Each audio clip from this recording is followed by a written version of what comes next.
دیکھیں تراویح اگر کوئی نہ بھی پڑھے تو روزے اس کے بہرحال صحیح ہو جاتے ہیں، روزوں پہ فرق نہیں پڑتا، لیکن تراویح سنت مؤکدہ ہے، قابل ملامت ہے وہ شخص جو تراویح کی نماز نہیں پڑھتا،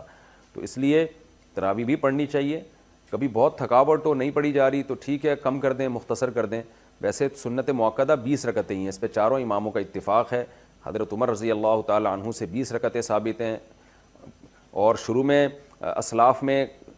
ہمیں 16 رکعتیں بھی ملتی ہیں، 20 سے زیادہ بھی ملتی ہیں، لیکن بعد میں جب تحقیق ہوتی چلی گئی تو چاروں امام اس پر متفق ہو گئے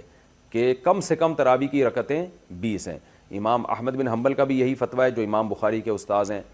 کہ امام ترمذی نے جو ان کا نقل کیا فتویٰ، اس کو تو یہ نقل کیا کہ 20 اور 16 میں اختیار ہے اس کو، 8 کا تو کہیں بھی نہیں ملتا، ہمیں کسی اسلاف سے نہیں ملتا کسی صحیح حدیث سے کہ 8 رکعت پڑھی ہو۔ موطا امام مالک کی جو ایک 8 رکعت والی حدیث ہے اس کو خود امام مالک نہیں مانتے،